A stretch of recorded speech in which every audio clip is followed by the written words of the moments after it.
streaming like you think you are. I think that's Yeah, it. yeah, that's You're not feeding it to all the places you want to. That's what I think is going on. And so what I did is I tried to completely reset it. I turned everything off, and now I'm going one by one and trying to get the channels back on. So I'm gonna wait now. It tells me hot program should be streaming. I'm gonna go ahead and close it and let you guys tell me if it's streaming. In the meantime, I'll play a countdown so nobody thinks they miss anything. All right.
District, here he goes, crossing himself. Oh!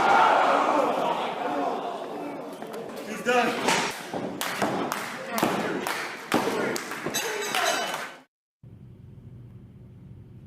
Are we indeed live?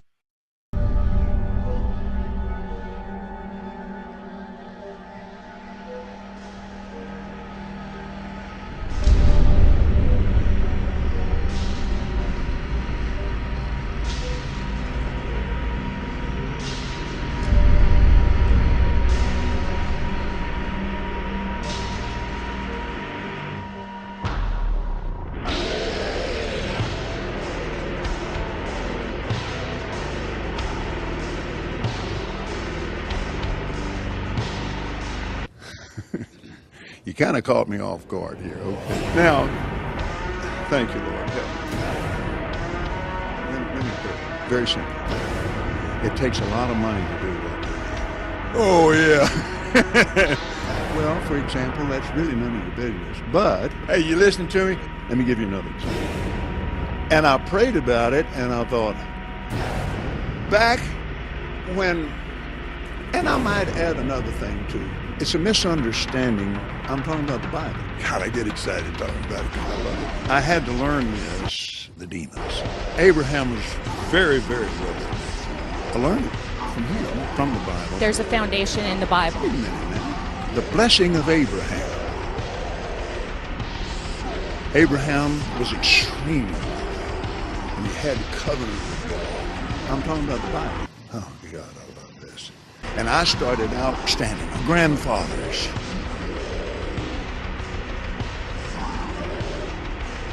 I love the people. Those are the demons. And I understand that. And I love them with all my heart. If you go into the old covenant, and it's full of meanness, it's just full of hell on earth. He made that airplane so cheap for me, I couldn't help but buy it. I love your eyes. Face to face, personally. Just the same as Jesus is very real devil. Rulers of the darkness of this world. God bless, Father bless. But it's a biblical thing, it's a spiritual thing. It doesn't have anything to do with people. And it's full of miracles, and signs, and wonders. And it's full of unseen things. Jesus, people, I love people. Dragging some woman down an aisle, it made me so mad I wanted to punch the guy out myself. We wrestle not with people. And I have a lot of natural gas. All right, everybody. Welcome to Hot Program. You said we're not live? Not live on YouTube. I'm seeing us live on YouTube right now. You are not. You only think you are. I have it on my iPad. So weird. in the mouth of 2 or 3 witnesses, right, Rebekah? We are not live on YouTube. We promise you. This is nothing we joke about. That's for sure. Nothing. All right, I could fire up the old OBS machine, and we could do it that way. That's been working for us. Randy says live now. I don't see it. Really? I don't see it. Okay, maybe yeah, you we're might have on, to refresh it. Like I said, maybe we have 11 we're on, viewers. We have the most viewers. It says we have the most viewers we've had. So it'd be interesting. Mine says 5 waiting. Now mine says You know 4 what? waiting. Maybe we're Okay, on so- a different link. Yeah, I fired up Rebekah, other channels as a backup, but it's on the right side. program. So Yeah. on the right side of my screen, it showed another window for Hot Program. So I clicked on that, and then it's live. Okay. Yeah, it says we are live on Hot Program. It would be playing Kenneth Copeland still. It's all right, guys. We're just making sure our stream is not a timeless, spaceless, immaterial being. And once that's firmly established. So this other place where there's people waiting, it's still not live. But now there's only 3 waiting. So I don't know where would they be? They should go to Hot Program. Let's type in go to Hot Program. Okay, They should be on I'm the gonna Hot Program delete channel. that. If you guys, I'm just gonna go. Yeah, I see here we have 6 watching. So let me change the link. I'm gonna send this link to the people who are waiting. Okay. Yeah, On maybe the you other sent one. the link to the video and it changed the link to the video. I tried to send you the link to the because channel. of Restream. Yeah. Well, no, Restream changed the link. This has happened to me before with OBS. So I'm sorry. Oh, that's okay. I'm just gonna go. I'm gonna change the link. Let's see. We can put people on the moon. All right, we're good though. We've got 14 people watching. Guys, welcome to Hot Program. Wow, I'm cool. of course your host with the most from the East Coast, and I am in airplane mode. I am joined by a man who thinks you should have at least one revelation. At least one revelation each time you read the book of Revelation. A man who needs no introduction, and a very special guest who I owe a gazillion pocket change the next time she comes through one of my live streams, because she's actually the person who alerted us to our technical difficulties. Not only that, we have been obsessed with getting her, obsessed since day one. It was like, so you want to do a show? Right, yeah. And we're going to get Rebekah, right? And we're going to try to get Rebekah, right? So, folks, we'd like to welcome Rebekah Davis. Yes, welcome to the program. Welcome. Thank you, guys. I'm so happy to be here. Yes, Thank you for joining us. I'm going to turn it over, my one black friend. Go ahead and get started. Okay. Rebekah, first of all, thank you for being here. Secondly, yes. Where is your accent from? Well, like I told you, I really don't have it. Like people always keep telling me, like, you have an accent from Minnesota. I've never been to Minnesota. So I really don't know. Give me 1 second, guys. There's people waiting over here, and let me tell them that we are live at this link. Thank you. I appreciate you taking the time to do that. Do you have it set up? I don't know if they can see live at... Yeah, I was trying to, I should drop the link for the channel. That way it should, be a little bit easier to find our stuff. Well, you can catch Rebekah's channel, the Bread of Life channel, and we'll have her talk with us a little bit more about that. So if you'd like to see more of her, you can there. I've been lucky enough to tune in to several streams, and I was working when you were talking to S.J. Thomason the other day, but I wanted to reach out. Thank you, guys. There's people waiting at the other link, but I can't. It won't. The link isn't when I post it. Okay, did you post it? Yeah, I posted it. I posted it here in the chat. I posted it in I posted it on the screen. I'll put it also in the private chat. Wait, it's sorry on. about that. No, it's on the other Let me just say, click on Graham. Yes, that's what I'm trying to do, is get them the link to the channel. That way they can go there, and it should pop up either on the home page or under videos.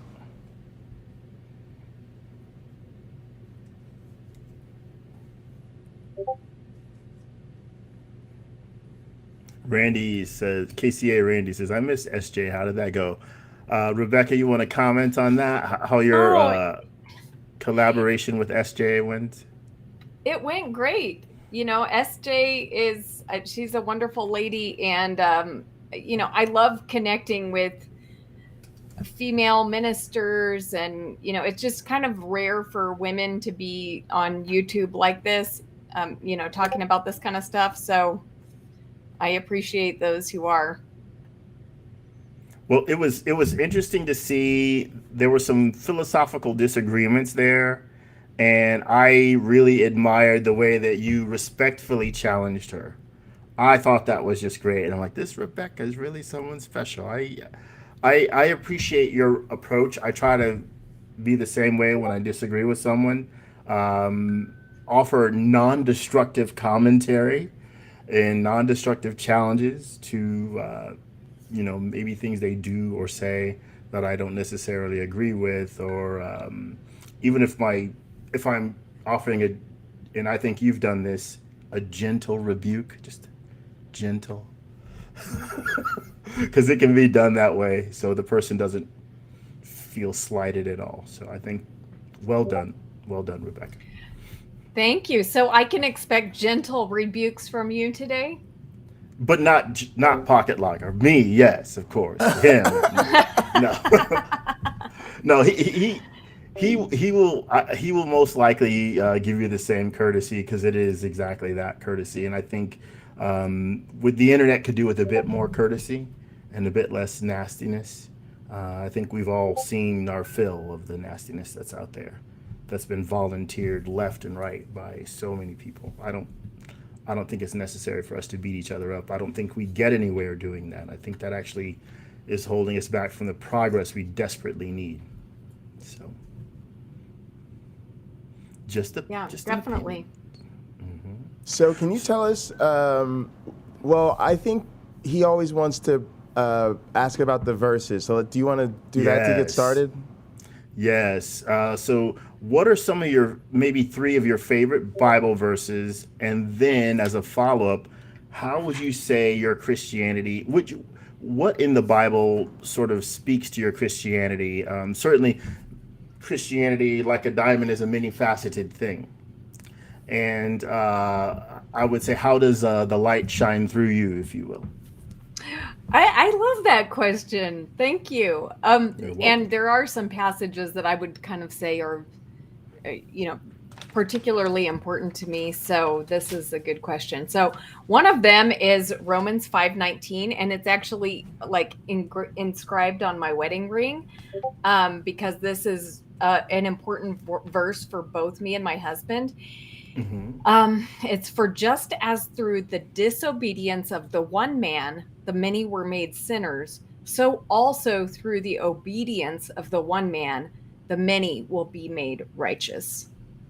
So the reason this is such an important verse for me is because it's the beauty of the plan of salvation that, you know, look, I ended up a sinner through no fault of my own, right? I didn't ask for this state, this condition. And just in the same way that I ended up in this condition through the sin of, you know, Adam and Eve, so also through the righteous obedience of Christ, I am made righteous. So I love that. And that is actually the reason it's important to my husband, is that he didn't grow up in a Christian home. He read the Bible in college, and he was an atheist. So he wasn't a strong atheist. He just, you know, kind of was like not, he didn't believe in God, but when he read the Bible in college, it was the book of Romans and the book of First Corinthians that really spoke to him. And it was this concept of salvation, that of, you know, the like beautiful symmetry of it, that caused him to say, you know what, I don't know if there's a God, but if there is, this is his story.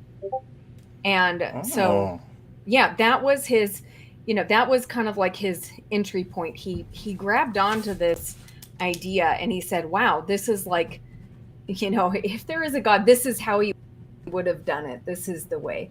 And so he loved that. And it's been important for me.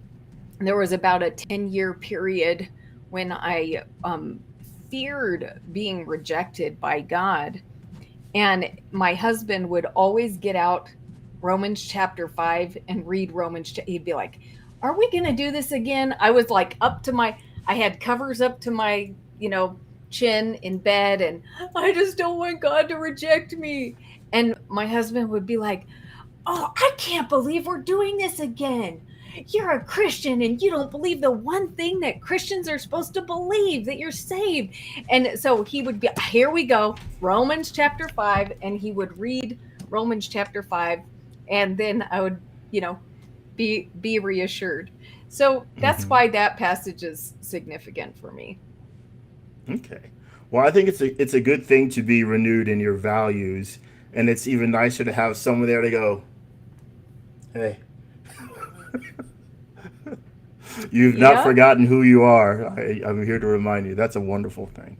Okay, so do you have two more? Yep, I do. I'll take them both if you have two. All right. Yeah. Now, this one might seem a little strange. Like, I'm almost sure that no one else will choose this as their favorite verse. But for me, it's been one that God has spoken over and over again to me. And it just has so much power for me. So it's Galatians chapter 4, verse 30. And it says, get rid of the slave woman and her son, for the slave woman's son will never share in the inheritance with the free woman's son. And the reason this is powerful for me is because for so long, I was living as if I was not a child of God. I was living as if I had to slave away for God, right? And I was never sure of my place, you know, in God's family. So I was working my butt off for God, but I never felt like I was doing enough. And, you know, God finally broke through to me with this verse and I just felt him speak this verse to me so strongly, like, get rid of that slave woman. Like, basically the way that I was thinking about myself, right? Get rid of that. She will never share. So the way that I was thinking about my service for God was totally wrong. And that, like, that type of thinking is never going to be the way that God works. No, it's you know, and the whole context of this passage. So you really need to read the full context. I was going to ask, please. Thank you. Yeah. I mean, can you repeat I want to pull it up. Yeah. Galatians chapter 4, verse 30. So the whole context is very much what I'm talking about. Okay. So remember when Abraham, he was waiting for God to give him a child, right? And for years, God had promised that he was going to give him a son. But it was taking quite a long time for that promise to come. And remember, Sarah said, hey, go and, you know, take my slave Hagar and have a child with her. And so she did. And so then so basically, remember that Sarah ended up kicking Hagar, like, to the curb because Hagar was making fun of her son and blah, you know, eventually Sarah had a child.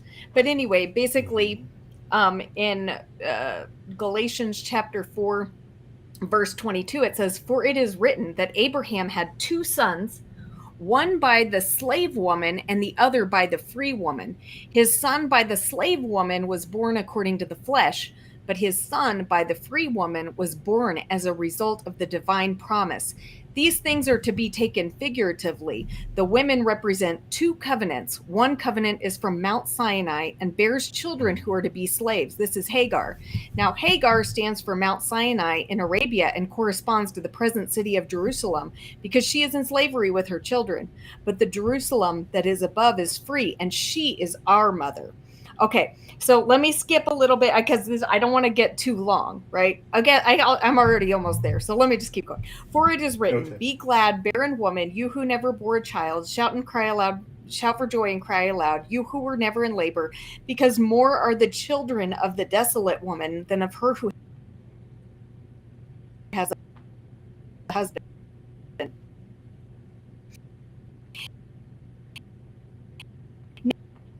Now, I you think brothers she's and breaking sisters, up on us. Yeah, I hear Like- that. I hear that too. Isaac, Scripture say, get up Rebekah, the slave woman and her son will never share in the inheritance with the free woman's son. Their sisters, we are not children of the slave woman, but of the free woman. So the context is that, look, when God makes you a promise, it's by his promise that you receive the inheritance, the blessing, right? Abraham tried in his own flesh, he tried to make God's promise come true. He tried with human effort to make the child of the promise come about. And that's what I was doing as, you know, a Christian. I was trying to basically earn what was already promised to me. And so when God spoke this to me, it was like, dude, you have got to get rid of that mentality. That is like the wrong way to approach me. I've already promised you the inheritance. I've already promised you salvation, and you're still acting as if you're a slave when you are, you're a child of the free woman. So anyway, Can I jump on this real Sure. quick? So what we learn from the story of Hagar is set free with her son Ishmael. yep. She's set free.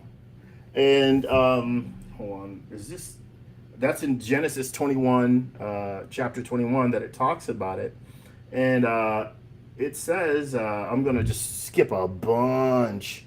After some time, when all their drinking water was gone, Hagar put her son under a bush. Then she walked a short distance away and sat down. She thought her son would die because there was no water. She did not want to watch him die. She sat there and began to cry. God heard the boy crying, and God's angel called to Hagar from heaven. He said, "What is wrong, Hagar? Don't be afraid. God has heard the boy crying there. God will help the boy. Hold his hand and lead him. I will make him the father of many people." So that's God telling Hagar she's going to bless the son. Yep. Okay. Then God allowed Hagar to see a well of water. So she went to the well and filled her bag with water. Then she gave water to the boy to drink. God continued to be with the boy while he grew up. Ishmael lived in the desert and became a mighty hunter. He learned to shoot a bow very well. Sounds like he learned to shoot an arrow very well. But so I don't know. I guess maybe this brings balance to the force in a manner of speaking. Now, I doubt that whoever wrote the First Corinthians and Galatians, rather, they can't get to everything. You can't talk about everything, otherwise they'd still be writing today. But often I find one scripture is a target-rich environment, to continue with the archery terms, for I would say wisdom, learning, allegory, all that sort of thing. Yeah, and definitely, the verse that spoke to me in Galatians, it's nothing personal against the Hagar and Ishmael, right? Like you read, God blessed them, right? But the point of the taking the symbolism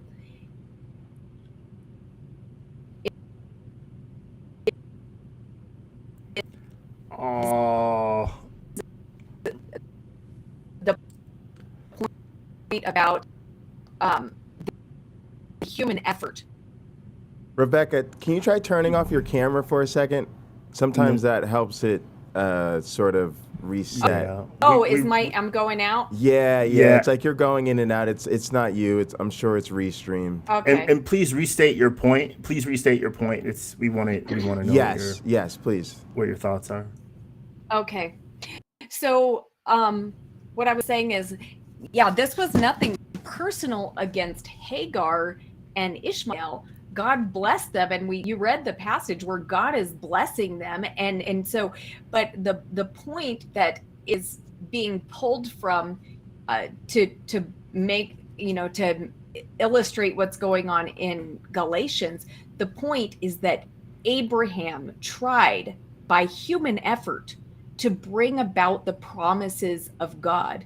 God promised him a child, and Abraham didn't see it at first, so he tried to bring it about himself, right? But and so this was the point that Galatians is making. Don't try in your human effort to make God's promises come true. Like, it's not by human effort that these things have that the promises are yours. It's by a gift from God. It's by what God has promised that will come to pass.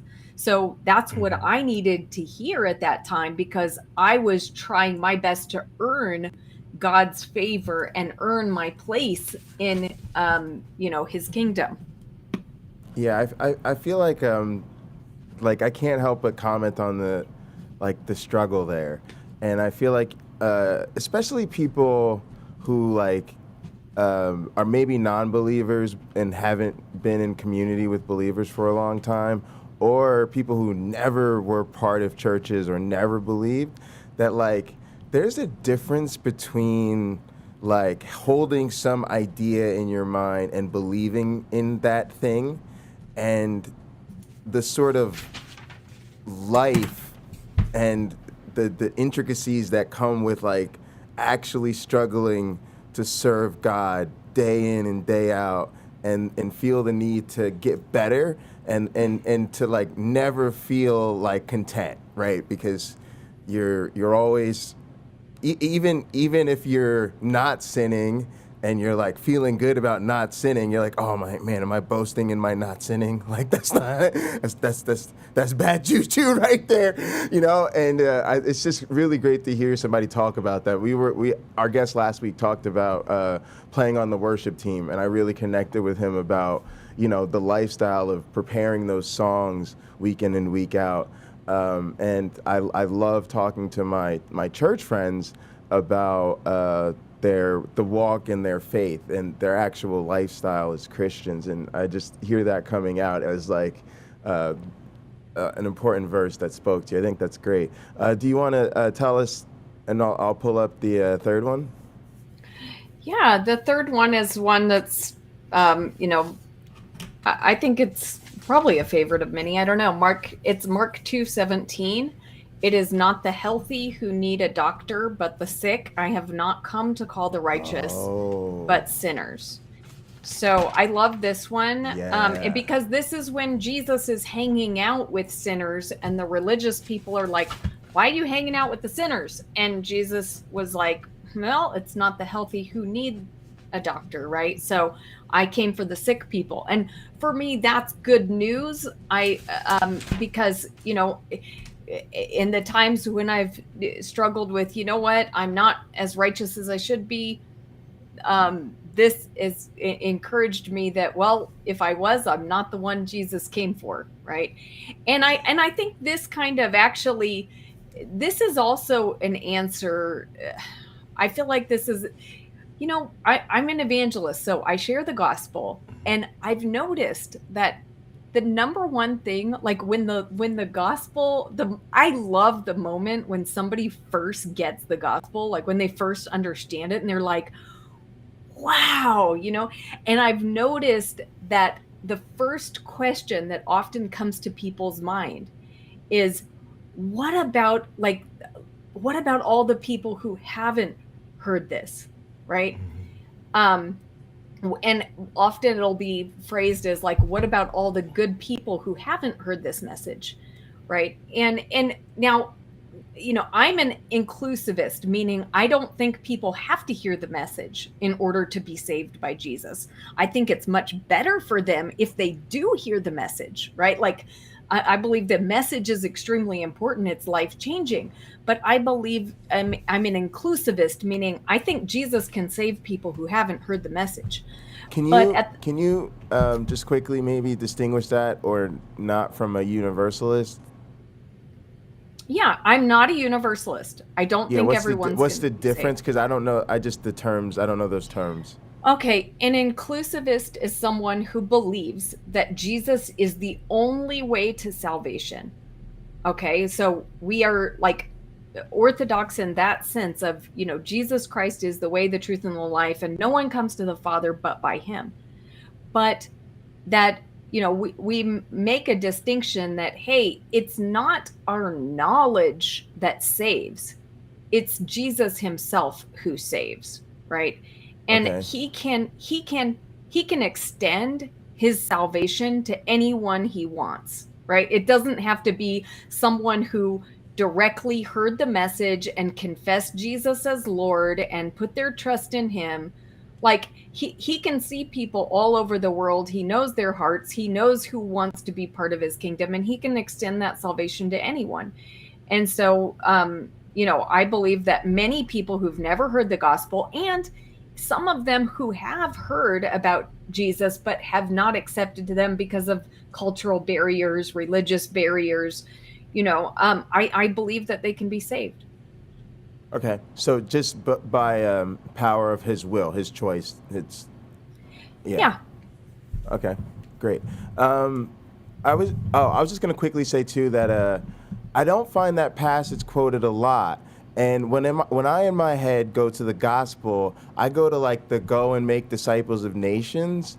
But this one I feel like gets right at it too. And it's also interesting because I feel like the passage isn't quoted a lot, but the context is quoted a lot. Like people are fond of saying, oh, Jesus hung out with the sinners and the tax collectors. And I scrolled up and I'm like, oh, so people like to quote this context, but maybe not that passage. It was very interesting. Go ahead, my one black friend. Sorry. Rebekah, how would you define righteousness? Well, the Old Testament describes righteous people, right? I would say righteous people are honest. They don't cheat people. They, they're grateful to God. They are, as they understand him. They may not have perfect knowledge of God, but they're grateful to the source of their life. They, they don't love violence. They're not out for violence. They're, there's a list of things that the Bible talks about as the traits of a righteous person. Now, that doesn't mean that they are completely without sin. So, Jesus came to perfect us, to make us holy, and to give us true righteousness, which is sinlessness, right? We will see the fullness of that on, when, at the resurrection and God's kingdom. We may not see the fullness of it right now, but we have been promised a complete righteousness. But I think what a lot of times Christians, especially Protestant Christians, they really focus on righteousness as perfection, when that's not actually what is the consistent message of the entire Bible. There's many people who sin in the Bible who are still called righteous people by God. Okay. Well, Noah is a great example of that. Yes. So then, just continuing in that vein, you did a fair job of describing me, except for the whole believing in God, faithful to God part, because of course that's out the window. I'm an atheist. I don't even and you, full disclosure, a Christ mythicist. A Jesus mythicist. We just or both mythicists. Fine. Yeah, I'm a mythicist of both. You're not getting. I would say you didn't have either, and you're getting neither. So that's my perspective. After careful study, years of it, that's the conclusion I've come to. But what about a person like me? What does God do as someone like me? I'm generous with donating my salary. I'm very kind I and can helpful to. attest to You that. can attest to that. Lots of people can. But, I go out of my way to be there and help people, the people on my staff, when they need something. I take time to teach them, and often that causes me to end up working very late. I just try to be as helpful to others as I possibly can be, to my own hurt at times. When it came time for me to buy a house, I didn't have the money because I'd given it away. I'd given Wow, away that's more than awesome. I gave away more than my down payment was when I finally did get a house the next year. Like, I gave away twice as much as my down payment was. Yeah, we're So- watching the chat, guys. Well- We'll go back and get questions for her. When a man came to Jesus and he said, "What do I need to do to get eternal life?" Jesus said, "You know the commands. Don't murder, don't commit adultery." Basically, he listed off the commands, right? And Yeah. the guy was like, "All these I've kept." Always have since kept. Mhm. But anyway, well, actually, there's two stories, so I might be conflating them. But the result was, in one story was Jesus told the guy to sell his stuff, but the result in one of the other account, Jesus said, "Do this." When the guy said, "Oh wait, okay, now I got it." So he said, "I have kept since I was a child," and Jesus said, like, "Do this and you will live," or something. Oh no, wait, okay, I'm so Well, sorry. sell all you have and give it to the Wait, poor. yeah, okay, that came later, Mhm. but that Jesus didn't tell him he had to do that to have eternal life. He said, if you want to be perfect, go sell all your stuff, right? But actually, Jesus said, "You know the commands, do these and you'll live." So what I will tell you is, I can't give you an assurance, because I can tell you that anyone who trusts in the name of the Lord Jesus Christ will be saved. But I can tell you that, if you are living a righteous life, right? Mhm. Then, like, that's what Jesus said. He said, "Do these things and you'll live," right? But one of those commands was, "Have no other gods before me." So, I don't. guess my well, I took that very seriously. well, now let me ask you this: if it Yes, of turned out that you were wrong and Jesus is the king, would you be okay with him being king? I would, Rebekah, but if you knew me well, you would already predict what was going to come out of my mouth next, which would be, I have some management tweaks for Jesus. Quite a few suggestions, because I don't think he's running the show very well. I think he does. I would criticize him for being extremely lazy, a terrible listener, not really wanting the job that he has. I would say, for a perfectionist, he just is not really interested in being King of Kings and Lord of Lords. The fact that we have a society here in the United States where someone wants to force me to share in their values, where I clearly should have a choice.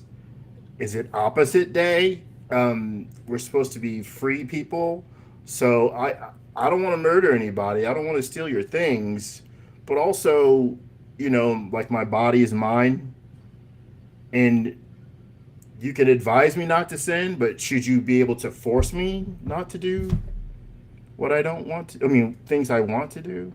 When has Jesus ever forced you not to do? Oh, no. that you wanted to Well, do? I don't believe Jesus forced anything. I think I he's know. a guy in a storybook. You and I could have some talks, I'll tell you. Like, But I guess give he's me that saying, where sermon on would the mountain, I guess he's asking, where would the source of the force come from? other Christians that think they're doing his will. Okay. Yeah. Okay. Right? Yeah. I'm kind of Right? Yeah, that's kind of how I see it manifesting. Now, I'll be honest. I think a lot of times, and I'm gonna phrase Jesus like he was a real guy. Okay. I think a lot of times Jesus is being perfectly clear. And I think often in our modern times, in ancient times, and even by other authors in the Bible, what Jesus is asking for, what he is stating, is being misunderstood left and right, because people found a way to use what Jesus is saying as a stick to, well, let me get my ruler, because then I'll appear like a teacher, as something to beat other people with, when that is never the purpose, nor is it necessary. Yeah. You well, know, it and then sounds I'll like say- you know go ahead. something, right? It sounds like you know, I know something. many things. Okay. Yes. So I think a lot of times, Rebekah, people unfairly use Jesus as a doormat. Jesus would not Jesus might mistake me for a Christian before he would mistake them for one, because of their value systems, the way that they cling to things. I have where is it? Did I take it off my lamp? I'll share this with you that I wrote. It says, before you can slip out of those shackles, you must first unclench your fists. The strength you gained as a fighter will need to relax into open hands. After all, your clenched fists were holding on to nothing. So I think a lot of the people in our society that are fighting for something, when I hear Christians be told again and again they are fighting, you have to fight for this, fight for that, then they become a mentality where, well, I wouldn't have to fight a friend, so these outside people who don't share my beliefs, well, they must be enemies. And then they start to treat their own people in their society like that. They're being told to. Even Jesus, and I'd correct him if I could see him to his face. Look, just because I'm not with you doesn't mean I'm against you. If you're trying to get people to be kinder, nicer, sweeter, happier, I'm all for that. I'll help you. I'll gladly help you if I agree with your methods. But just because I don't think that a person who isn't on board fully with you, Jesus, should go to hell, I don't need you to get me an express ticket, thinking, well, you're awful because you don't believe what I tell people to believe. And I mean, I'll be honest, I think Jesus in the Bible and Paul, I think they I've said this before on Hot Program, they set the bar really low. You have to follow a few things and basically believe, and you're in. You're in, baby. The disciples are there. Oh, welcome. I see you have a ticket. We have you on our OnlyFans list in the Book of Life. You can come right in and enter now into the joy. Come on in. We have wonderful things prepared for you. There's punch and pie. That sort of thing. I get it. All right. But again, I think in our am I talking too long? No. Okay. I think people can go about things in a way that is restraining to others and doesn't allow them to have the freedom that they should. So. I want you guys to actually continue this conversation. I just kind of want to catch up with some of the questions from the chat.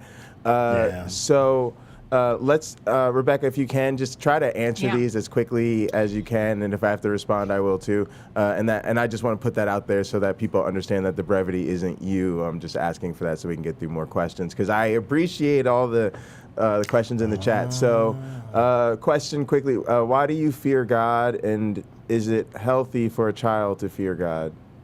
I think some people need to fear God, but some people shouldn't fear God. So, Proverbs says the fear of the Lord is the beginning of knowledge. Okay, but that doesn't mean God wants you to stay in fear. It's a good place to start. I think everyone should recognize that there's a creator of this world and you're not him.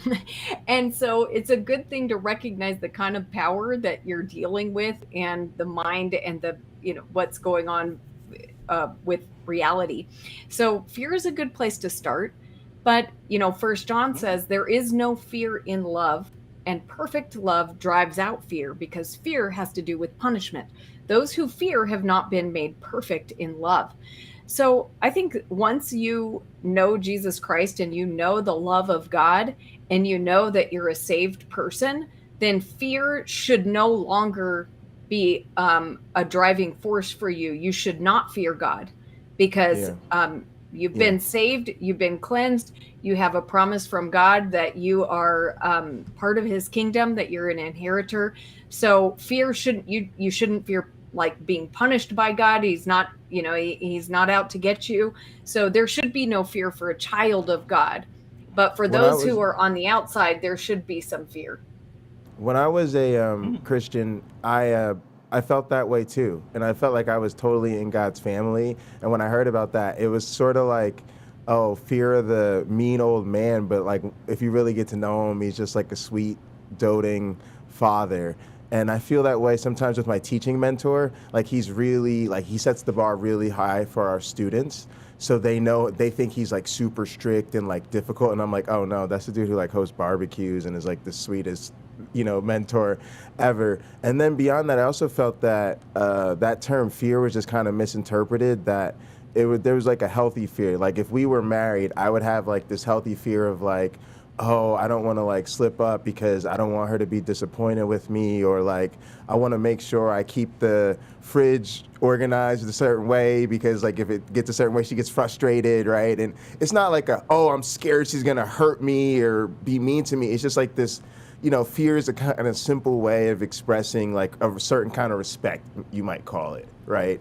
And so listening charitably, like that's just how I took it. So I agree with you. Like that interpretation makes a lot of sense to me, actually. Personal questions I'm gonna definitely leave out because I don't like being asked personal questions on air. If you know like that, you can ask. No, I just won't. What about God poisoning David's baby and letting it suffer for 7 days before it died? I don't know. I'll answer that one, but there was another one you put up on the screen that I wanted to answer because I think it was Scott said, what about the other promises of God that haven't been fulfilled? I'm not sure which promises that he's referring to, but, the book of Hebrews tells us that there were people of God who lived out their lives and they never received what was promised.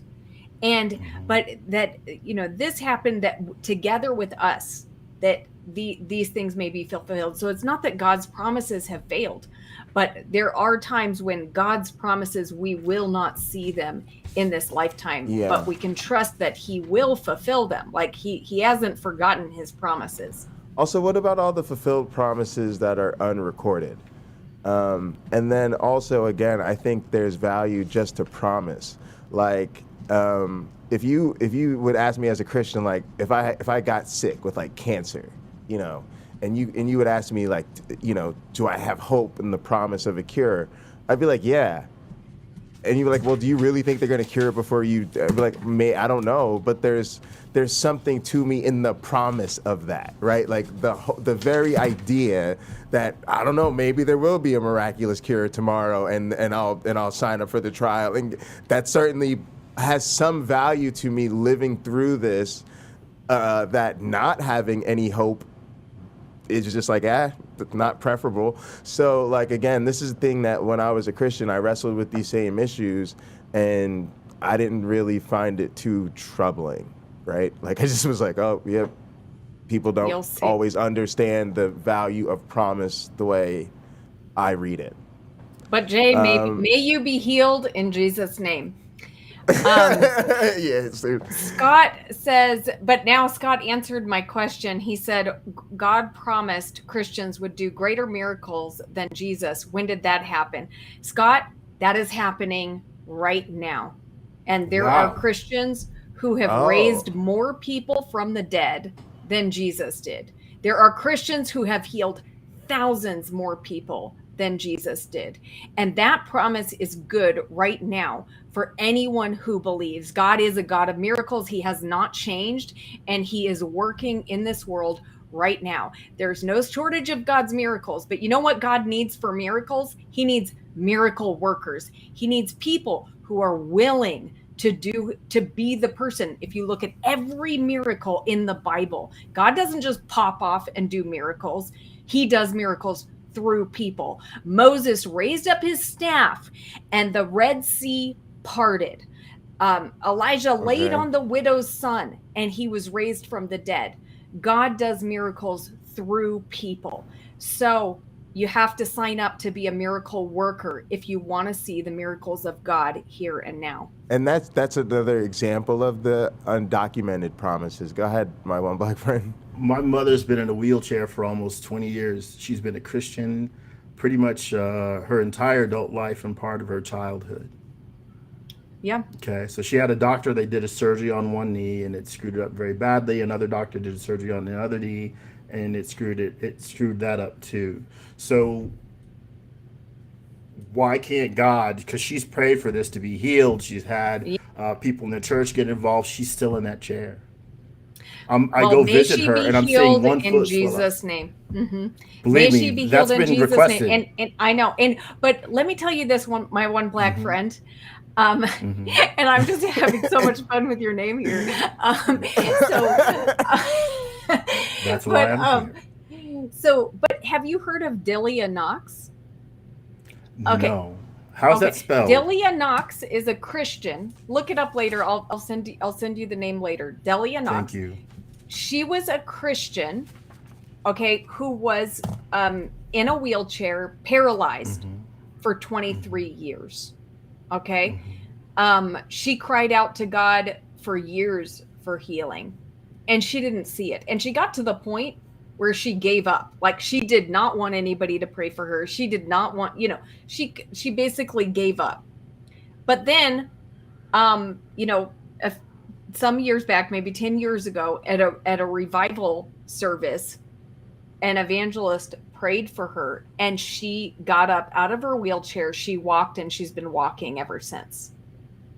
Great. So so give me that took guy's phone number. 23 years. So in 3 years, when my mom is almost 90 years old, she's probably going to need a walker, she can give up her wheelchair and walk like the lady you just referred to. Well, You see I my can't point? promise So the if- timeline. I can't promise the timeline. Right, but if God were more like me, then okay, I got your request 20 years ago. It's been in the queue.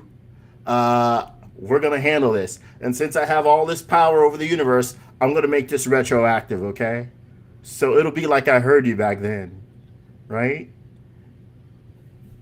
And then it's done. But that's not realistic, is it? That's not really the way it works.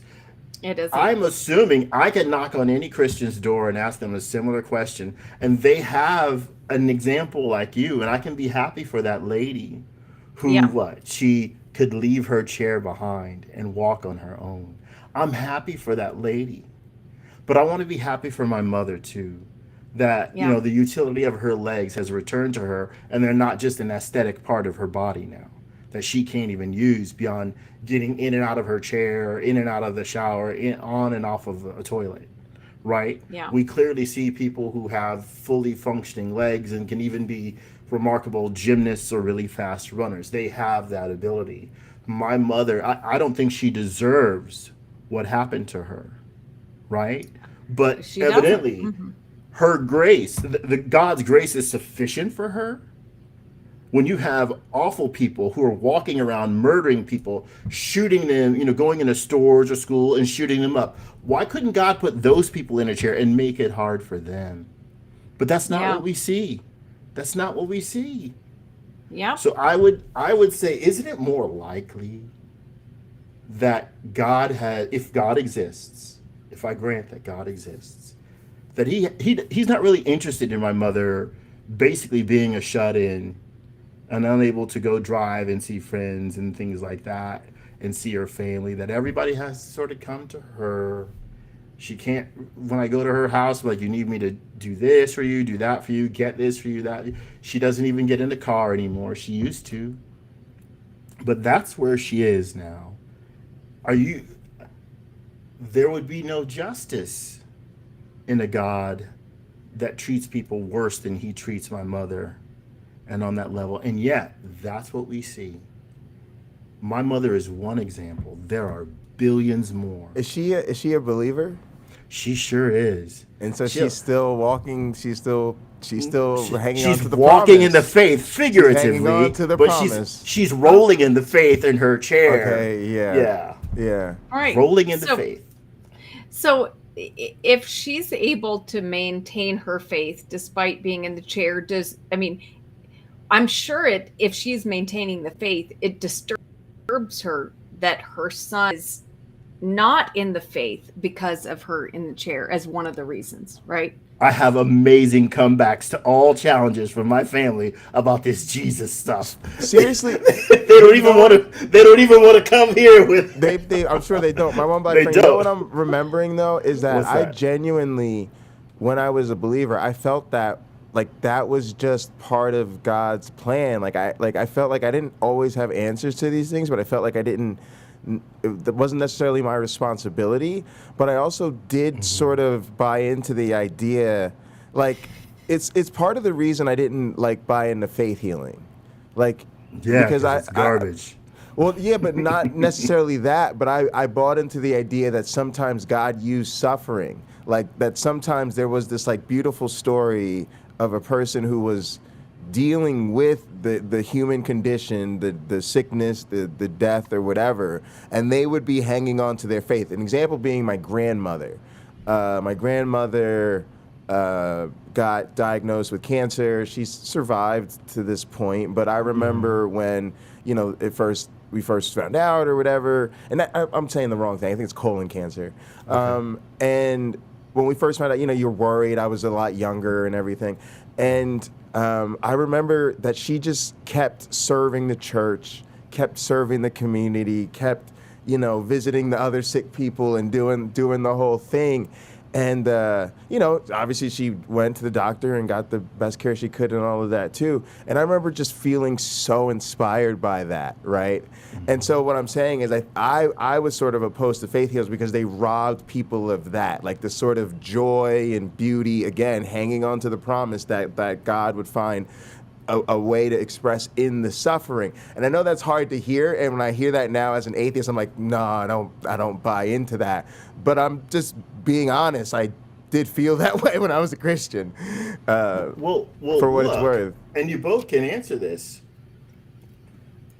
If there is a God, what does that say about him that he's willing to inflict suffering on people who don't deserve it? Why? For his ego. So what? God can have the glory. Are you serious?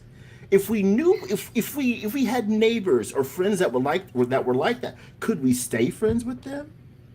Is it possible? I never thought of it as his will that they do all that. It was just the condition, right?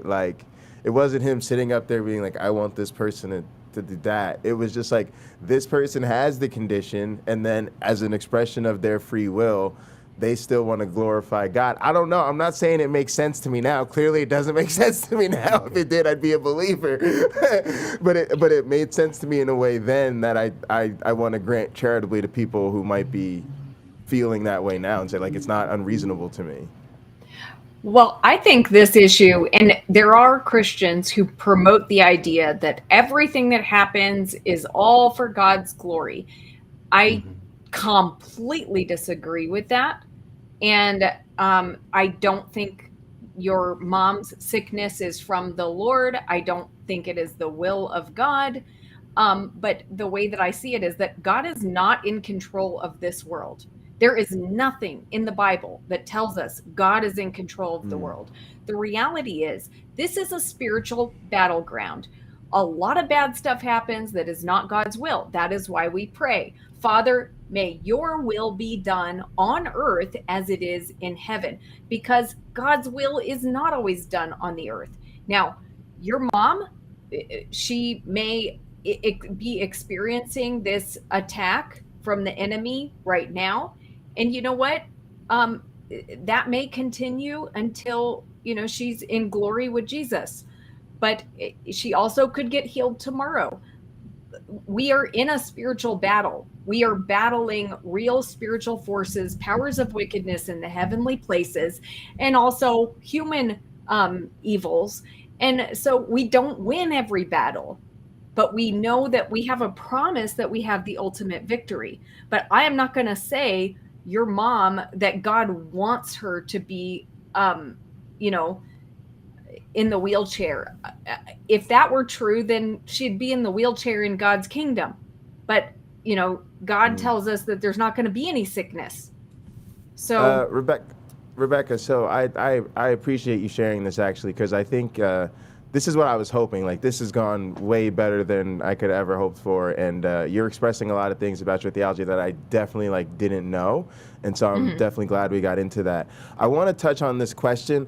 I just want to say to the chat, a lot of the questions I glossed over. They were great questions. It's just I'm accepting her interpretation of things, and I'm trying to understand how she sees the world, and so you know, a lot of those things we'll revisit, and we're just not going to be able to get to all of the questions, but I want to get to some of the key ones.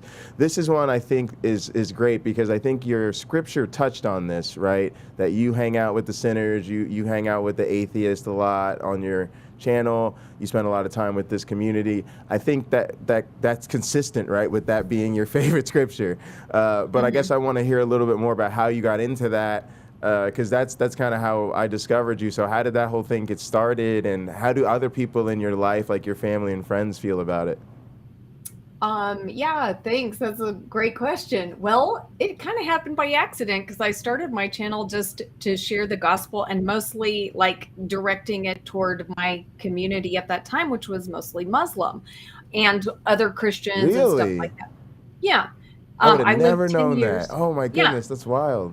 I lived 10 years in 3 different Muslim majority countries. And so, you know, primarily I've been sharing the gospel with Muslims up until 2018. We were living in Dubai at that time. I started up my channel, and then almost immediately I was getting a lot of comments from atheists. And so I ended up I took a lot of time to respond to people's comments. Sometimes I would spend 6 hours a day responding to like atheist comments. Wow. And so, I ended up just having like long chats, like conversations in the comment section that went on for like a month, you know? And yes. So that's the way it started. And then I ended up, asking Nathan Ormond. I connected with Nathan Ormond just on YouTube because I watched his testimony video and liked it. And I contacted him and I said, I loved your testimony. And he said, well, I'm not a Christian anymore. And I was like, what? And then I said, I want to understand that. Do you want to come on my channel? And he came on my channel. And then I just started, like other atheists started getting connected with them. And then my audience just over like a few month period of time changed to being mostly atheists. And then, you know, I just kept, you know, interviewing the atheists, and then that's how we got here. So I never set out to reach atheists, but to evangelize to the atheists. Yeah, exactly. Yeah. The great unwashed. How long have you been at it? Well, I started my channel in 2018, but it's only been in this past year that like all of my Christian audience has basically gone. It's been 1 year ago that I interviewed Nathan Ormond, and then like slowly my Christian audience kind of like dissipated, and then the atheists like as I welcomed them, and then people were getting mad because they were like, you're letting the atheists talk too much. You're letting they shouldn't be able to say that. You should delete comments. I'm leaving your channel. And so a lot of the Christians left, but yeah. Have you come not to save the righteous, but sinners? Yes, here. That's what I'm saying. That's what I'm saying. You gotta give her props. Have you done that? Yeah. So thanks. Well, that's what I said when the Christians would tell me, like, you know, why are you letting them talk? You shouldn't let them. I'm like, I don't care about the Christians. Like, I really don't. I love my Christian brothers. They're going to be okay. I think that's exactly. I think that's what you're trying to say. I love my Christian brothers and sisters, but I really don't care if they watch my channel. I wanted to do my channel to reach out to, you know, those who needed to hear the message of salvation.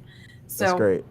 Yeah. I also want to say a little bit about, just if you don't mind, just how I kind of our past, our background. And so it's like I came across you just popping up on panels, you know, on whoever's stream.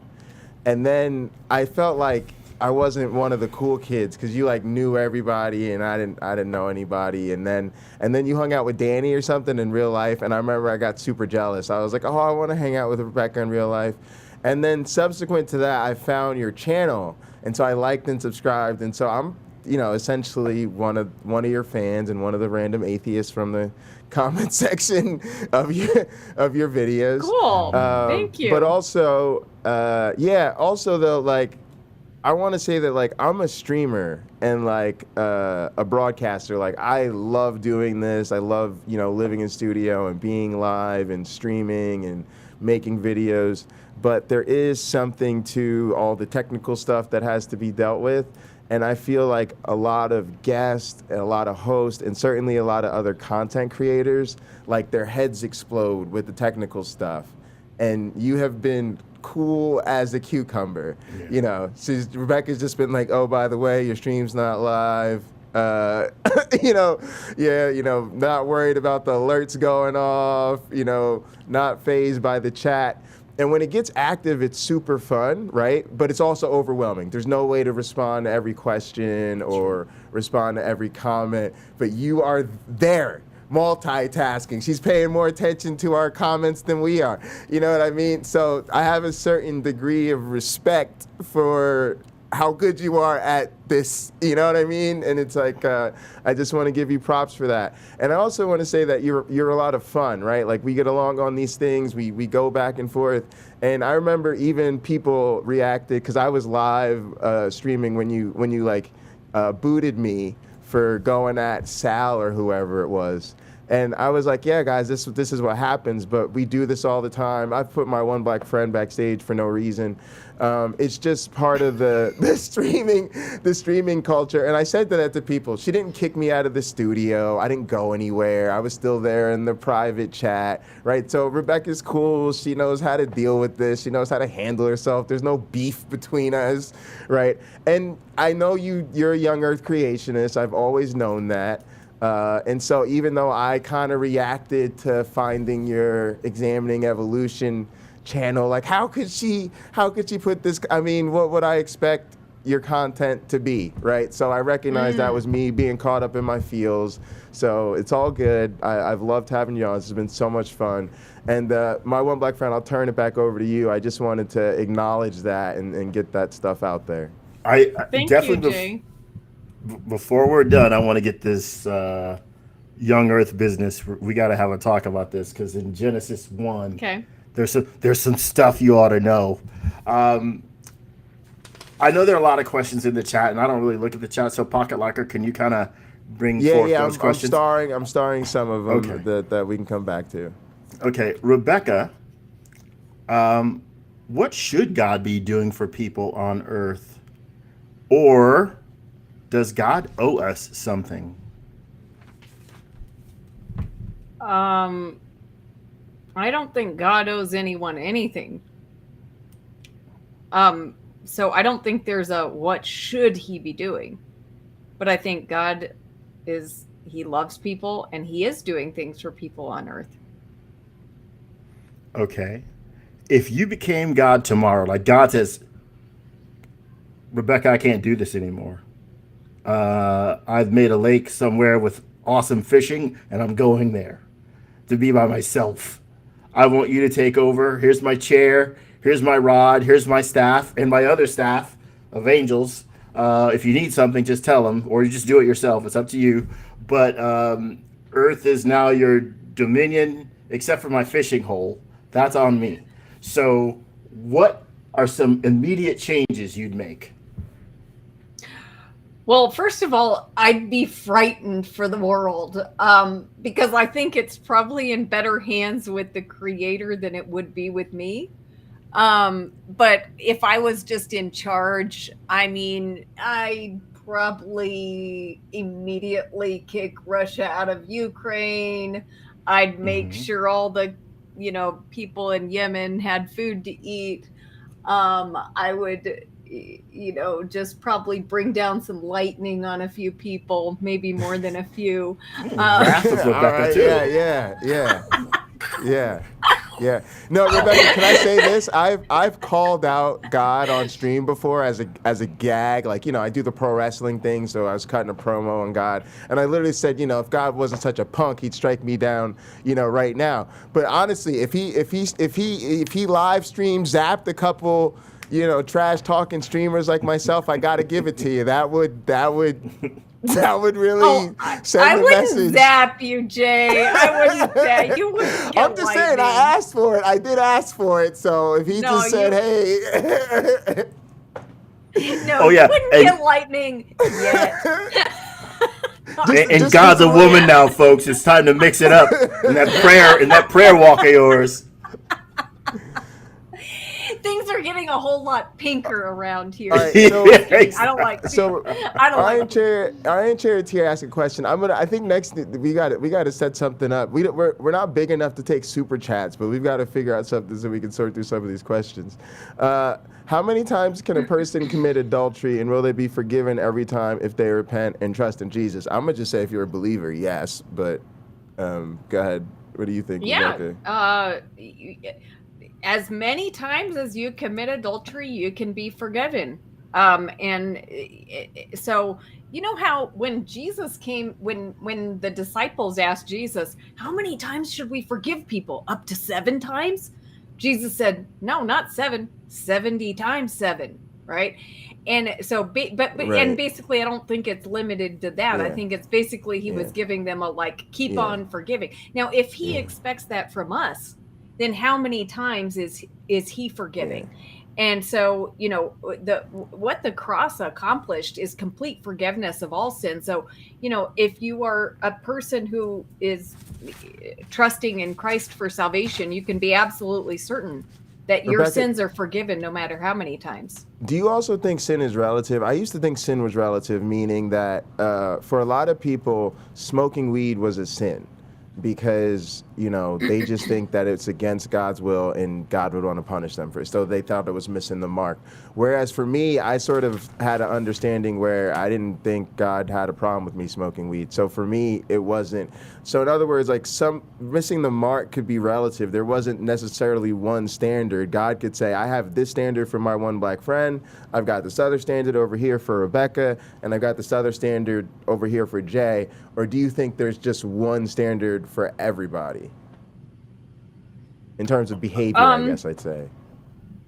Well, I think there's an ideal. Okay. But what I'm saying is that may, God may be overlooking sins or less than ideal. He's overlooking less than ideal situations for all of us, right? So right. So smoking weed, it may be different for some people. I mean, if somebody's in pain and the weed is helping them medically or something, I don't think God would be against that. Go ahead. Yeah. I don't want to cut you off. I think, God, there's an ideal and there's no one that's living up to it in this lifetime. But there are some things that, it's not a sin for some people and it is for others. So anyway, that was a long way of saying I agree with you. Oh, cool. Also, this question by Scott, I think we already addressed, but I just want to say what a hot program it's been because MyOneBlack Friend always talks about this. Pine Creek always talks about this. The fact that, Jesus says in the Bible, you will do greater things. And I just love the fact that you actually said you believe that it's real, and that's actually happening.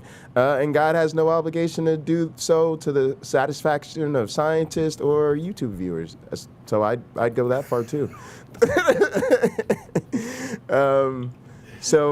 Yep. But yeah, I'll let you, MyOneBlack Friend, I'll let you jump in and I'll pull up some other questions. If you had a time machine and you could travel back and meet Jesus and speak with him in a way where you understood each other perfectly, it's not, you don't have trouble speaking Aramaic, he doesn't have trouble speaking English or something like that. Okay, you understand each other perfectly.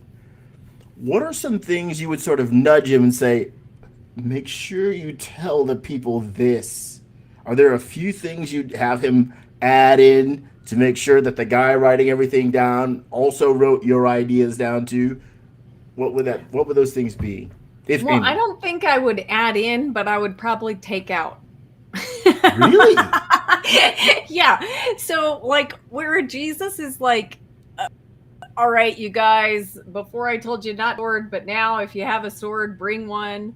I think, No. do you know, this is what I would say. Jesus, like, probably don't say that. That's very confusing. And I don't know, like, people reading it 2,000 years later, we're not going to understand what you're talking about. I did. Oh, really? Can I address Yeah. that?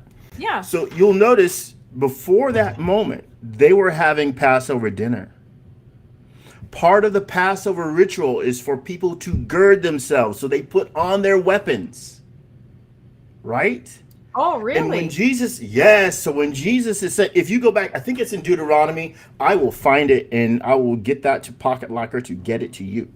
So, but it's part of the ritual for Passover. So when he says, sell your cloak and buy a sword, what is he saying? He's saying you have to participate in what we just did, not fight these people that are out here to come and get me. I'm supposed to be. Right? He's the lamb, right? He is the sacrifice. That's supposed to happen. It's compulsory. But you must participate in the Passover. That's what he's saying. When he's saying, hey, this is my body, it will be broken for you. That's more valuable. That experience, right? This wine represents my blood that will be spilled for you, right? He's saying, be a part of what we just did. That's what matters. These people are all part of the process. All this is part of the plan. I knew this was coming. Remember, he tells his disciples, I have to go to Jerusalem where I will be killed. The Son of Man will be killed. I feel like I'm Right? So- I feel like you two should you two need to get a Bible. Are you seeing Rebekah? He loves the Bible. He loves it. He loves it. Yeah. He thinks it's so wonderful. Yeah, I was gonna say I'm wondering if I'm like suddenly in a different dimension because I feel like my one black friend is turned into a preacher. I can do it with the best of them. That's not a joke. I can do it with the Cool. best of them. I can even sound like a few of them if I want to. But look, I'll get that for you in case you want to do a show on it. You want to teach and say, no, this is how this plays out. So I think once you see I actually had a question about the Old Testament for you, but once you see the Old Testament context, that story becomes alive in a new way. Okay. Now, what Okay. else you got? What is there anything else you tell them? Oh, that's really interesting. I'm glad you brought that up because that's been one that has perplexed me for a long time. Okay, let me see what else. I'll have to get back to you on that. Let's go Okay, because I'm happy Can to you take answer questions this? from YouTube hosts and scholars. Bring them here. Can you answer this quickly? Is there a possibility of getting a reaction video to Thank You God from Tim? I just wrote that Mention- down, so I'll look it up. I don't know that. I've never seen that video that I know of. Okay, so here's another one, and I wanna ask this a slightly different way. It says, does Rebekah think the time she spends on us is worthwhile? Does she think her claims and stories are going to make a dent with non-believers? Before you answer that, I want to put in a slightly different context, because a lot of people, like, a lot of the comments, I'm sure you've been reading them, are like challenging, like the let's challenge Rebekah questions. All right. And I myself, have said I kind of want to do that some other time because I want to get to know you. I have a rare opportunity to actually get to know somebody I talk to and interact with, and I think it's more productive to actually get to know them first. That way, when you have deeper conversations, you actually know what the person you're talking to actually thinks rather than making assumptions. But in general, I sort of want to ask it a different way, which is a lot of us really have admired you because you go into sort of the lion's den with the atheists, the non-believers, the scientists, whoever. And I think sometimes some of the frustration then comes from, well, all these people are talking to her and she's getting all this information, but she's not changing, right? She's not responding to it the way I want her to, right? So I think a more interesting question to me is, as a content creator, somebody who just has to get up and do this and got to feed the YouTube machine, as I say. How do you deal with that as a person of faith, recognizing, like, yeah, I want to make this content, I want to participate in this community, but at the same time, you have your right to your personal beliefs, your own boundaries, and your real life, and you don't owe anybody any sort of, reformation of your personal life based on your channel. But I just like to hear more about what it's like for you, rather than challenge you on particular content points, which I don't really care to do right now. Yeah, and I love these questions. I love your question, and please keep this one up because I want to answer it too. So look, guys, if anyone has hope that I'm gonna stop believing in God or in Jesus Christ, just forget it. Like, never have that hope. Okay, I mean, it's just an absolute waste of time. But that's not to say that I haven't been influenced and grown as I've talked to people. So I feel like I've come to understand where other people are at more, and kind of become more empathetic toward people's situation with faith.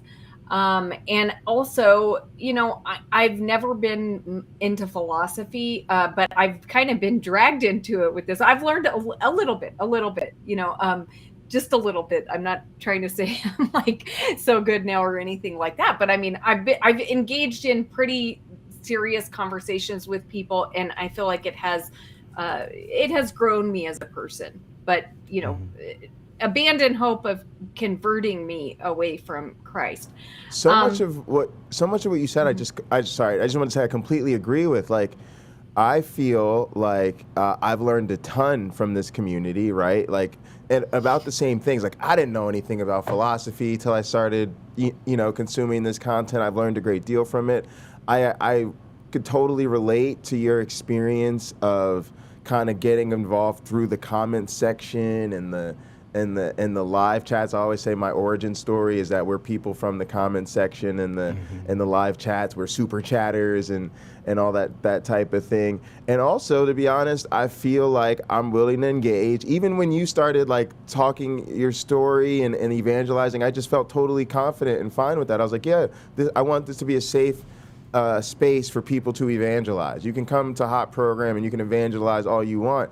And just like you, I feel like there's little to no chance of anyone ever converting me. Like, if I let people evangelize me and you think that that's going to somehow make me not an atheist, you should quit while you're ahead, right? So I feel the same way, and yeah, just wanted to say that. Yeah. Yeah, and then to answer Scott's question, does Rebekah think the time she spends on us is worthwhile? Does she think her claims and stories are going to make a dent?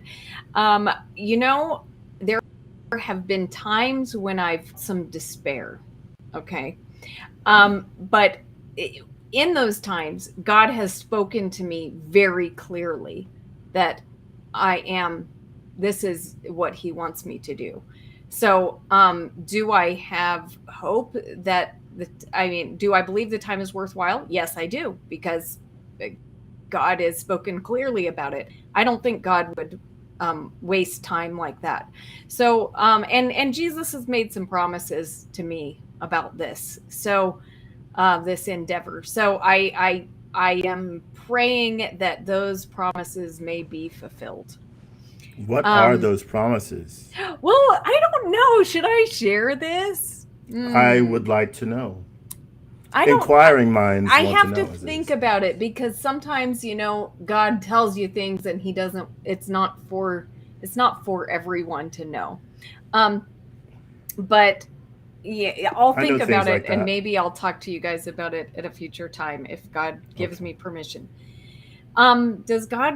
James asks, does Rebekah think I'm more % critic or supporter of her work? I also wonder how I come across to other atheists on her channel.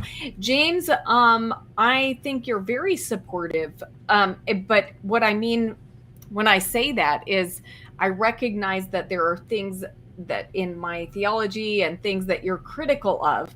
However, I do feel like you have a decent, yeah, I mean, I don't even want to say decent, a good understanding, good mind, good philosophy. And so I feel like you've actually been a helper to me on some of these streams where I'm getting in the weeds and people are kind of going at me. And you've been kind of a voice that has said, wait a minute, I think, I'm hearing Rebekah clearly on this. I'm understanding her point. And so, like, I feel like you've kind of been a voice of reason at times when people aren't listening. So I definitely feel I feel support from you and not so much criticism. I love having James Apperson's support, and I feel the same way. James, sometimes I'm not as responsive as I should be on Facebook because I'm really bad at using Facebook, and I'm trying to get better. I'll actually get back to you after the show because I know he sent me a message that I need to reply to. But yeah, I think James is super awesome, and I really appreciate, like all the fans, I appreciate when people reach out to me off air, and hoping to have him on the show soon. And also say there's a lot of people in the community who I'm not quite sure what their beliefs are, and I kind of think that that's a good thing. And oftentimes I guess what somebody's beliefs are, and I'm wrong, and that's also a good thing. All right, my one black friend, back to you, my guy. Wait, I wanted to answer a question that Oh, yeah, Cameron please asked in do, the please chat. do. Cameron, Please is it do. easier to evangelize to atheists or Muslims? By Great question. far, it is Great so much question. easier to evangelize to Muslims. Muslims, I feel like they have Wow. such of course there's a spectrum. I mean, there's people who are culturally Muslim, but they're not really, like, they call themselves Muslim, but they're not living it, just kind of like Christians. Then there's like Muslims who are very devoted. Then you have the Muslims who are extremely devoted, maybe a little bit dangerously devoted. But basically, in every respect, I would say no matter where they are on the spectrum, it's so much easier to talk to Muslims and to see them get saved. Like, so I feel like God, he has been revealing to himself to them, and it's easy to see them receive the revelation from Christ saved. So by far, and so yeah, I don't even know, have any like atheists on my channel been saved? I don't know. I mean, I feel like my channel, I've had some messages on the Bread of Life channel saying people got saved, but I don't know if they were like atheists. I don't think so. And then there was one person who got saved on a stream, so that was cool. But Really? I mean, like live, like on a stream, like on air? yeah, but they were not themselves on the stream. They were in the chat. Oh, okay. Okay, That's still pretty awesome. Yeah. So, but definitely much easier. Muslims are a very good mission field. In fact, guys, I wrote a book about this. I wrote Bridges of Love and Understanding, how to bring the message of Jesus to Muslims and everyone else too. And like, this is my experience sharing the gospel with Muslims, but this book is really to convert Christians, because a lot of Christians think negatively about Muslims. And I want to show them Muslim faith is, I mean, of course, there's extremists, and I'm not talking about that, but Muslim faith is a positive force in the world in general. And again, okay. Again, I'm with it. I'm impressed. there are exceptions to that. Like, I mean, there of course are Muslims carrying out atrocities around the world, and I don't want to downplay that.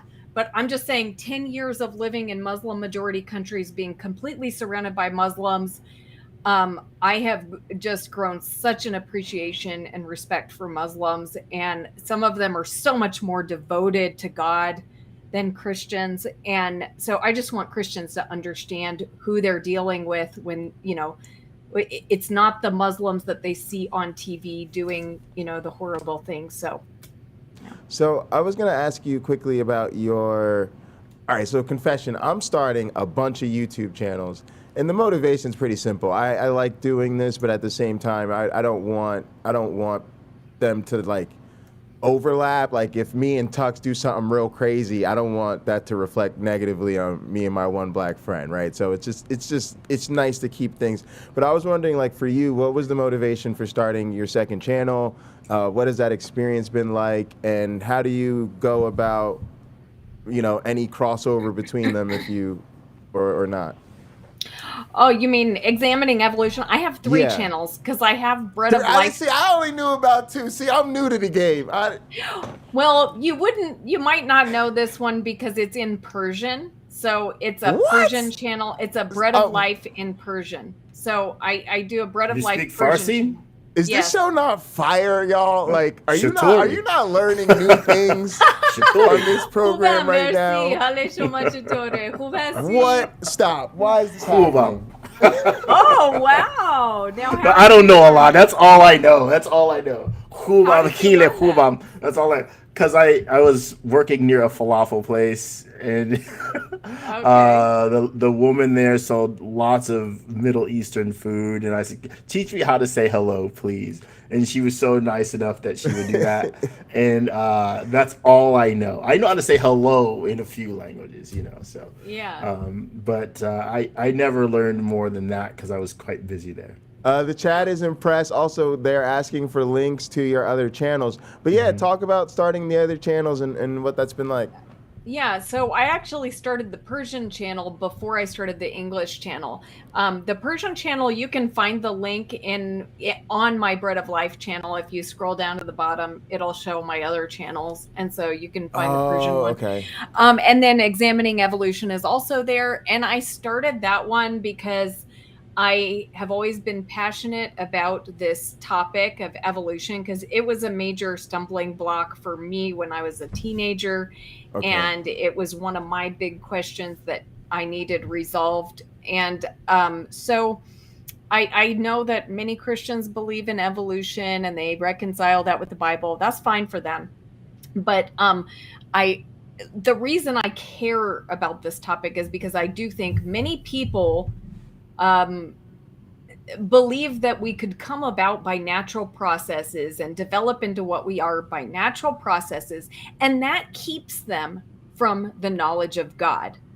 And so that's why this is an important topic to me, because I think everyone should know that God exists. And this is a huge lie that people have, swallowed, that oh, we're all just here by natural processes. See, it all just happened. We all developed. And so that gives people, it makes it harder for people to find God. So that's why I care about it. Okay. But I know you're a huge believer in evolution, and you think I'm just off my rocker. I'm just being full disclosure. I'm in practicing a professional evolutionary biologist. That's my job, and I teach and do research at a university. So literally my job. But go ahead. I know, and I don't want to. I don't want to. No, it's fine. It's fine. Yeah, it's fine. It's okay.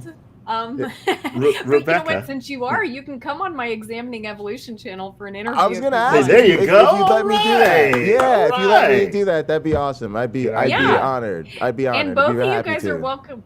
You're both welcome to come on Bread of Life for an interview. I think that's what we really want to do. We want to come on Bread of Life and talk to you over there. That'd be great. Thank you so much. MyOneBlack Friend, go ahead. Yes, you were going to say stuff. I'm available weekends, but not weekdays. There we go. Rebekah, in your Bible, can you open up to Genesis 1? Sure. And go to... Let's go to... We'll pick it up in the middle of something going on. Verse 17. Chapter 1, verse 17. Yep. And then read down to 25. 26 is, and God said, let us make man in our image, after our likeness. You can read 26 if you want to. 26 and 27, I think, go together. But it's not what I'm after. But you can read it if you want to. If you feel like it would just be the flow. Okay. That's fine. Okay. Mm-hmm. Let's see. God set them in the vault of the sky to give light on the earth, to govern the day and night, and to separate light from darkness. And God saw that it was good. And there was evening and there was morning, the fourth day. And God said, let the water teem with living creatures, and let birds fly above the earth across the vault of the sky. So God created the great creatures of the sea and every living thing with which the water teems and that moves about in it. according to their kinds, and every winged bird according to its kind. And God saw that it was good. God blessed them and said, "Be fruitful and increase in number, and fill the water in the seas, and let the birds increase on the earth." And there was evening, and there was morning, the fifth day. And God said, "Let the land produce living creatures according to their kinds, the livestock, the creatures that move along the ground, and the wild animals, each according to its kind." And it was so. God made the wild animals according to their kinds, the livestock according to their kinds, and all the creatures that move along the ground according to their kinds. And God saw that it was good. Then God said, "Let us make mankind in our image, in our likeness, so that they may rule over the fish in the sea and the birds in the sky, over the livestock and all the wild creatures, and all the wild animals, and over all the creatures that move along the ground."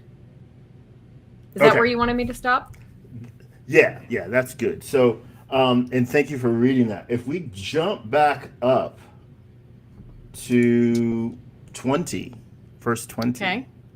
All right, what verse are you guys in again? What chapter? Genesis 1, verse 20 now. And God said, "Let the waters bring forth abundantly the moving creature that hath life, and fowl that may fly above the earth in the open firmament of heaven." So, okay. I love a good firmament reference. Sorry. Yeah, I love me some firmament. I'm only here in Genesis because of Michael Heiser. This is not something that leaped out at me when I read it on my own. So this is saying scientists, well, Jay can really speak more intelligently on this topic than I can. But certainly in some ways, the ocean was a crucible, or is a crucible, for life on this planet. This is saying, God is saying, let the waters do it. Now, just after it says, and God made it, because God, the water is what? The waters are his mechanism, yes? All right, for creating this. I'll be honest with you, and I'll let Rebekah take her shot at it. But my take on this is, when I was coming up, I went to Catholic school. And it's really important because it means I was taught by Jesuits. And they taught us a non-literal interpretation of the Bible. They taught us this is our creation myth. It ain't perfectly accurate. Matter of fact, it's borrowed from all of these other creation myths, from all these previous cultures. It's just like theirs, but there's some Jewish stuff in it. And so I had to be taught that there was a conflict between a lot of theist and evolution, because in Catholic school we were just taught this is natural history, this is theology. So for me, like, all of the, well, even if this was supposed to be God's evolution story, they got the order wrong, or this detail's wrong, or it could have never happened in this period of time, or whatever, I was always like shoulder shrug. And I wasn't shoulder shrug like because I'm an atheist. As a Christian, I was like shoulder shrug. Like, who cares? I was always on the side of like perfect message through imperfect vessels. The people who told the story obviously didn't know what they were talking about scientifically. And so it just didn't matter to me. And now, as an evolutionary biologist, it just doesn't matter to me, because one of the things we teach our students from a philosophy of science perspective is that evolution is just as atheistic as plumbing. It's just a scientific theory that we believe is supported by the evidence. You know, it's no less of a theory than gravity, but a theory nevertheless. And so it doesn't say anything about whether or not there isn't a God. And so it still could be the case that God is real, and he just did it through what looks like evolution, and he's either playing a trick on us, or he just hasn't revealed all of the real story to us, or whatever. Like, that's all very possible. And as an evolutionary biologist, I would be remiss if I said otherwise. So it's still like a shoulder shrug, but it's an interesting conversation because of the theology and people's perspective. So I want to hear Rebekah's perspective, but I just wanted to be honest that there's not a lot at stake for me other than the conversation itself.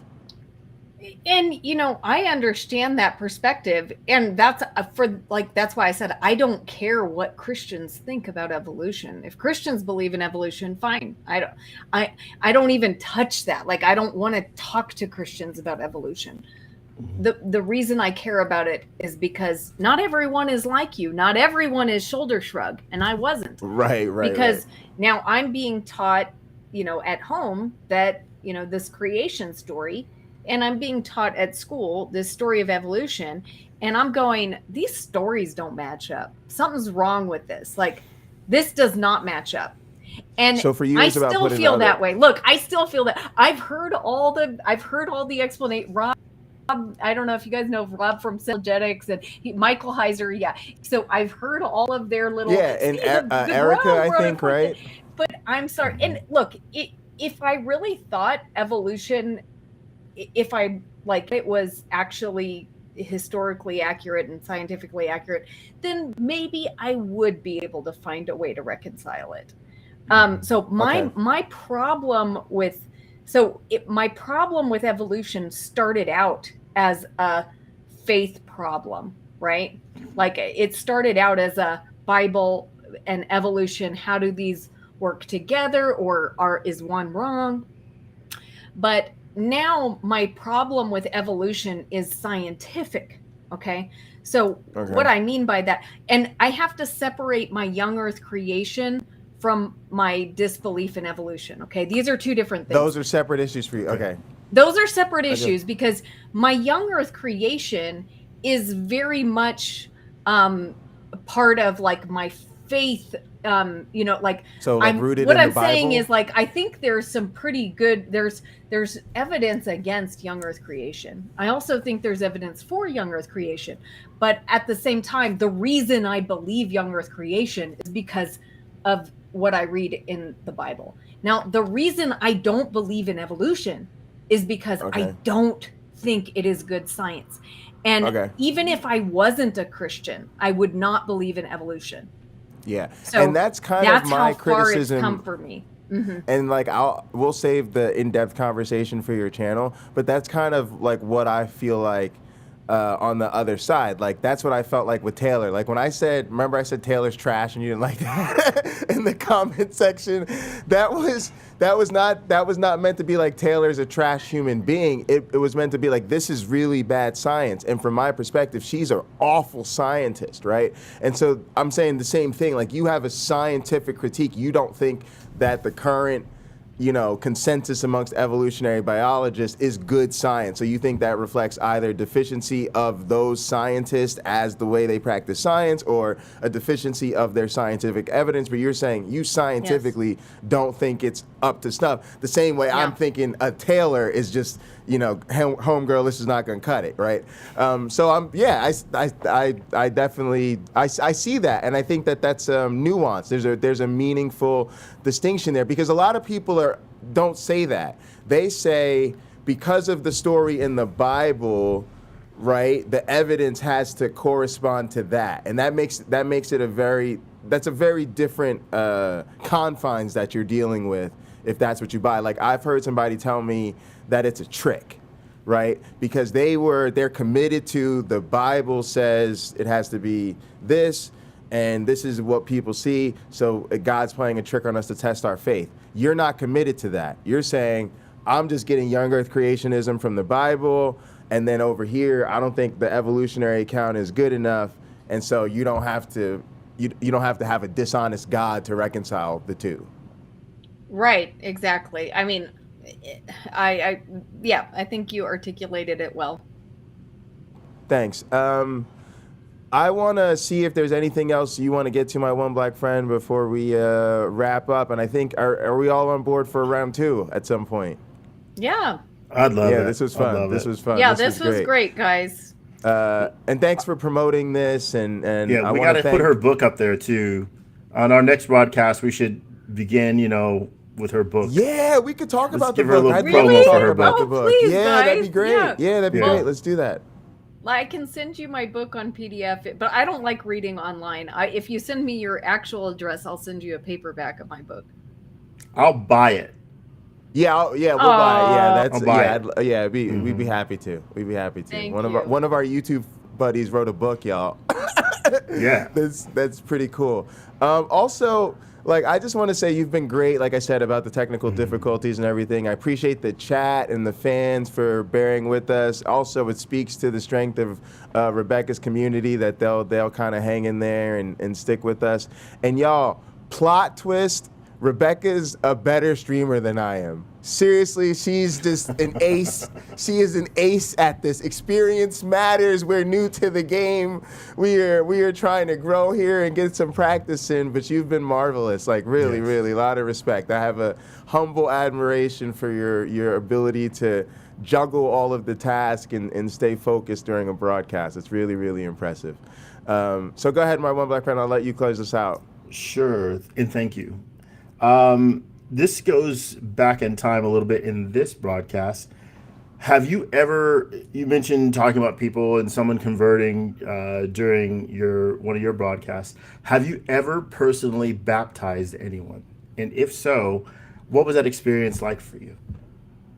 Oh yeah, I mean, I don't know how many people I've baptized. It's definitely over 50. So, but I don't know the exact number. But yeah, it's a wonderful experience. But you know, for me, the baptism is not as exciting as the moment I see the look in the eyes. Like the moment I see someone experience Christ and experience his salvation, for me, that is just priceless. Yeah, so I have to speak to this again because a lot of people that are watching this weren't watching last week.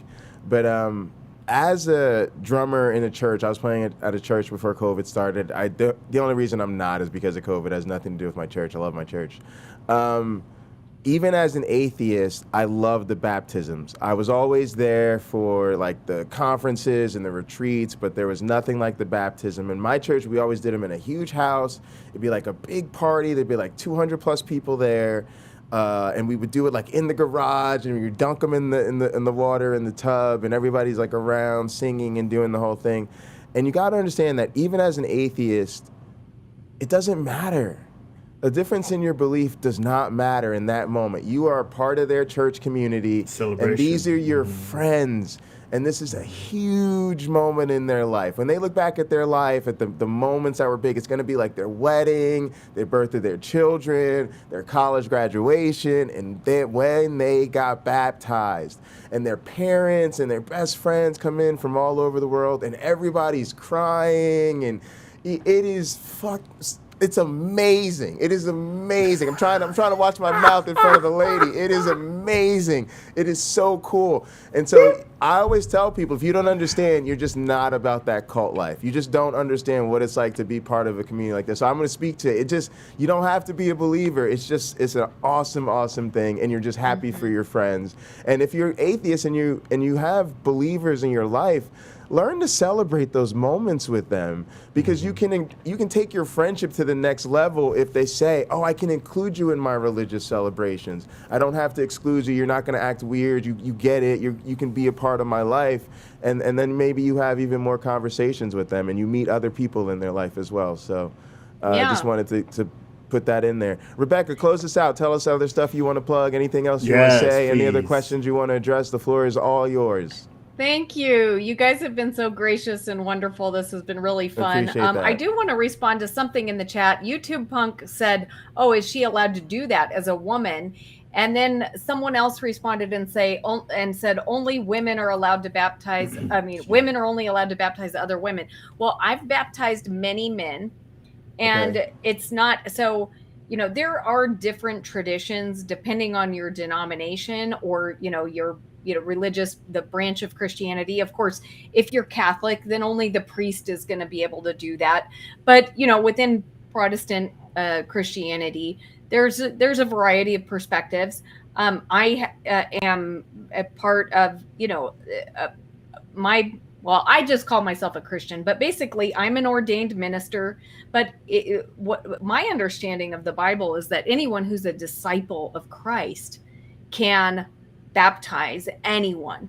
And so you don't have to be a minister. You don't have to be a certain gender. If you're a disciple of Christ, you're called to make other disciples, and you're allowed to baptize anyone.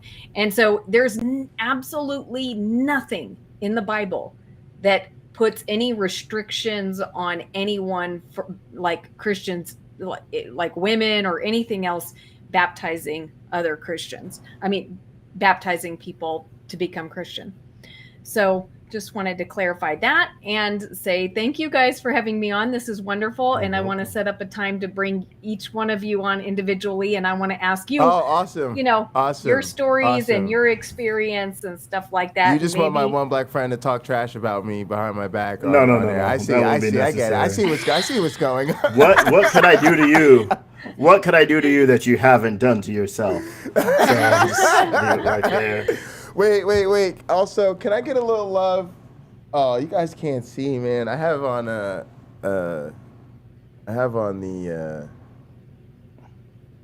stained glass tights. That's all right. I'll show them off on my after party. Yeah. But they're pretty wonderful. Nobody has tights like me. So I guess real quickly I'll mention that this week I did something really crazy. I presented at an evolution conference to all of my colleagues and all the evolutionary biologists, and I went full purple haze with the outfit and the costume and the singing and the dancing, and they loved it. I then showed it to my lab mates, and my boss told me it was inspirational. He actually thanked me. It was crazy. It was pretty wild. So check out the Jay Bundy channel. You could see that video. The Cult of the Flying Man has officially invaded the world of professional science. Of course, you guys can follow me on Twitch, and all my socials are Pocketlocker86. I'll be going live probably about 6 o'clock for an after party. And then at 10 o'clock tonight, I'll be back on the Jay Bundy YouTube channel for live audiobook commentary for Christopher Hitchens. And that's about it for me. And with that, I guess I'll say be good to yourselves. And each other. All right, we'll see you later, guys. Poof. See you later.